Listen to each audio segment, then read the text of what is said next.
Hello and welcome back to Financial Aid 101. I am a previous financial aid specialist and I have processed thousands of FAFSA applications. And as a previous college student, I have been through the FAFSA process myself. So I have created this page to give you advice on how to apply for FAFSA and other types of financial aid. So if these topics interest you, please hit that subscribe button and turn on your notifications for future updates. So let's talk immigration status requirements for the FAFSA.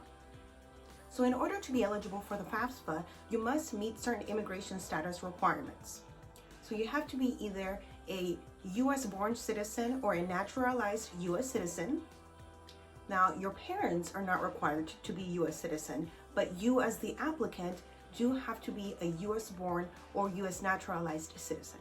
Now, if you are not a US born citizen, but became one through the immigration process, then you may be required to provide a copy of your US passport or your naturalization certification or your immigration documents showing your naturalized status. Now, this may be required from your financial aid office, especially if it's the first time that you're applying for financial aid at that college or university.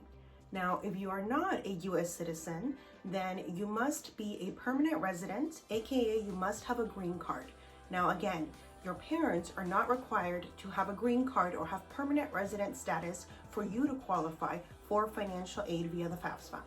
And again, you may or you may not be required to provide a copy of your green card to your financial aid office. Now, if you're not a US citizen or a permanent resident, then you must have a visa status, which provides you a protected immigration status here in the United States.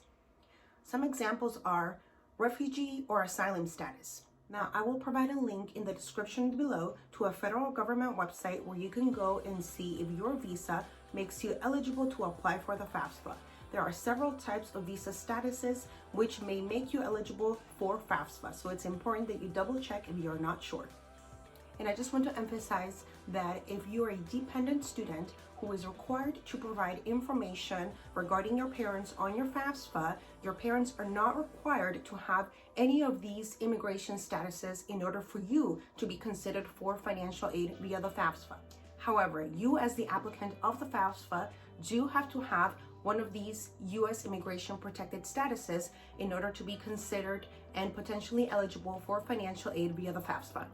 If you find this video helpful and if you're interested in these topics and want to get more advice on how to apply for FAFSA and other types of financial aid, please hit that subscribe button and turn on your notifications for future video updates. Thank you so much for watching, and I'll see you later.